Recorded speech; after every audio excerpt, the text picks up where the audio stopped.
Hello student, welcome to Unacademy. आपका सभी का स्वागत है हमारे यूट्यूब चैनल पे GATE and ESE electrical electronics in 10। जैसा कि आपको सभी को पता है कि इस यूट्यूब चैनल पे हम हमेशा 10 मिनट में एक नया कंसेप्ट सीखते हैं। सो सारे वीडियो आपको यहाँ विद इन 10 मिनट मिलने वाले हैं। So in today's session we are going to discuss about the sinc signal और sampling signal. So before going to start, I would like to introduce myself. I am Ankur Sharma, faculty for GATE and ESE, having 9+ year teaching experience for GATE and ESE.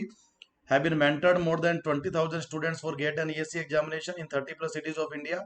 Cracked GATE exam multiple time. Also qualified RVUNL state PSU exam. Taken 50+ motivational seminars in different engineering colleges and completed 200+ batches for GATE and ESE at different GATE coaching institutes in India. Student, you can follow me on the Unacademy. This is my profile link for the Unacademy student, and you can contact me on this number to get the information about daily live classes. Okay, so if you are looking for the GATE and ESC good rank, this is the golden opportunity to you. You can attend, you can interact on a live basis, and daily you can interact with India's top educator. So आज start करते हैं sync signal. So my dear student, what is the sync signal and sampling signal? So सबसे पहले अगर मैं sampling लिखूं, the sampling signal is represent like that. X of t is equal to SA sampling of t, and it will be open like that, sine of t upon t, sine of t upon t. So this is the representation of sampling signal only. And when we make a curve for the sampling signal, student generally student sampling और sinc signal थोड़ा confuse हो जाता है.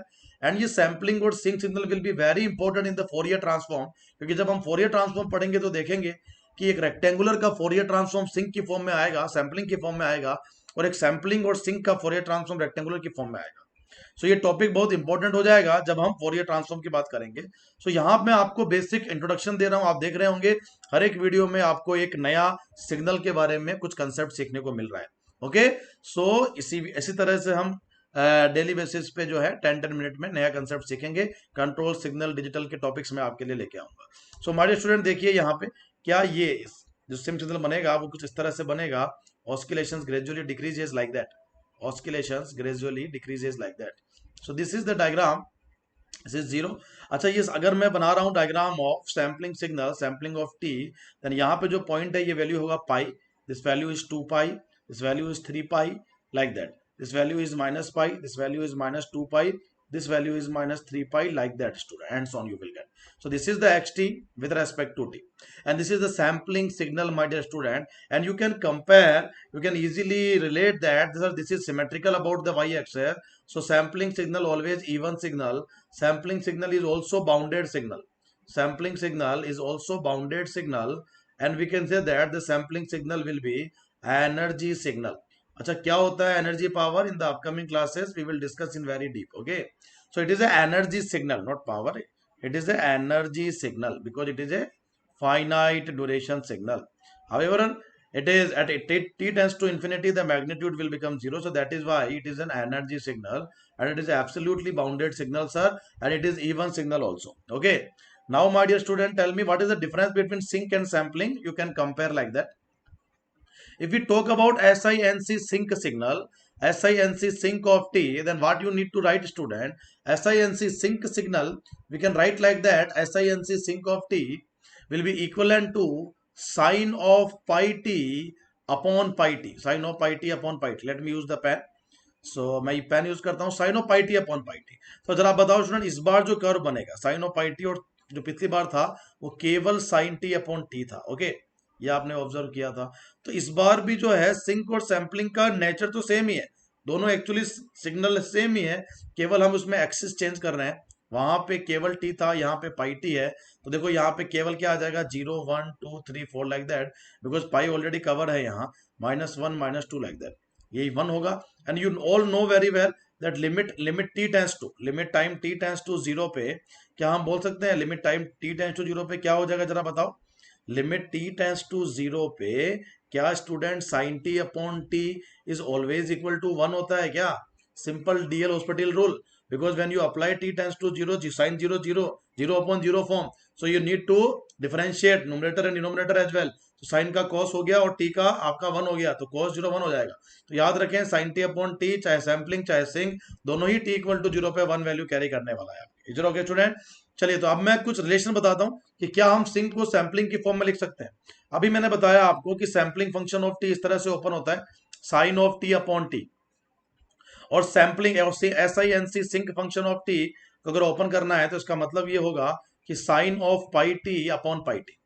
सो student क्या मैं ये बोल सकता हूं, can I write the sampling signal in terms of, क्या मैं sampling sampling of pi t को S I N C sinc of t बोल सकते हैं क्या? बिल्कुल बोल सकते हैं सर, क्योंकि सैम्पलिंग ऑफ पाई टी कैसे ओपन होता है, जो कुछ ब्रैकेट में लिखा है वो साइन के साथ एक बार मल्टीप्लाई में आया और वही डिवाइड हो गया, तो आप देखो sine of T upon T हो गया। जैसे ही मैंने सैम्पलिंग ऑफ पाई टी किया तो इसका मतलब वो ओपन होगा sine of pi t upon pi t से, sine of pi t upon pi t कर दिया आपने तो ये बन गया। तो sampling of pi t is equal to sinc function of t बन चुका है, देख लो आप, sampling of pi t is equal to sinc function of t. तो ये तो एक रिलेशन हो गया। अच्छा दूसरा रिलेशन देखो जरा फटाफट से, क्या मैं ये भी लिख सकता हूं क्या कि S I N C sinc of T upon pi, sinc upon T, sinc T upon pi किस तरह से ओपन होगा, एस आई एन, आपको पता है कि सिंक फंक्शन है तो पाई से मल्टीप्लाई होता है, पाई से मल्टीप्लाई कर दो कि जो भी वैल्यू यहाँ है, क्या वैल्यू है यहाँ, t upon pi and upon pi into t upon pi, pi से पाई कट गया, पाई से पाई कट गया, तो जरा बताओ ये साइन टी अपॉन टी रहा क्या? तो shall we write like that S I N C sinc of T upon pi is nothing but, sinc of T upon pi is nothing but sampling function of T. Student tell me yes और no. So ये important relation आपको याद रखना है, ये directly Fourier transform में बड़ा help करने वाला है। सो सैम्पलिंग को सिंक में लिखना आना चाहिए, सिंक को सैम्पलिंग में लिखना आना चाहिए, और दोनों को साइन में लिखना आना चाहिए, और दोनों ही कर्व इवन होंगे, दोनों ही कर्व आपके वाई एक्सिस के रेफरेंस सिमेट्रिकल होंगे, दोनों ही कर्व आपके लिए बाउंडेड है, इसीलिए दोनों ही सिग्नल एनर्जी सिग्नल होंगे। अपकमिंग क्लासेस में हम इसके एनर्जी की भी बात करेंगे। So if you like the video like कर सकते हो आप, और अनअकैडमी सब्सक्रिप्शन लेने के लिए you can use this code LIVE live AN के कोड यूज करेंगे, आपको इंस्टेंट 10% का डिस्काउंट मिल जाएगा स्टूडेंट। और ये 10% का डिस्काउंट अगर आप 1 ईयर के लिए ले रहे हैं तो आपके लिए 22,500 फाइनल प्राइस हो जाएगा, और अगर क्रेडिट कार्ड लेते हैं तो आपके लिए 1875 रुपीज का EMI आएगा। 24 मंथ के लिए अगर हम जाएंगे तो लाइव AN के कोड को यूज करना है आपको, और आपको यहाँ 3000 का ऑफ हो जाएगा, तो इफेक्टिव प्राइस जो पे करना है वो 27,000 हो जाएगा। My dear student, you can use this code live ANK to get the subscription and to get the 10% instant discount. अगर ये वीडियो अच्छे लग रहे हैं तो जरूर आप लाइक करें, और ऐसे ही 10 मिनट के वीडियो को देखने के लिए stay tune on this channel, और इस लिंक को जरा जरा लोगों तक शेयर भी कर सकते हो if you like this. Now student that's all from this video, मिलते हैं और अच्छे वीडियो में, अपकमिंग वीडियो के साथ और अच्छे टॉपिक के साथ। That's all from this video, thank you.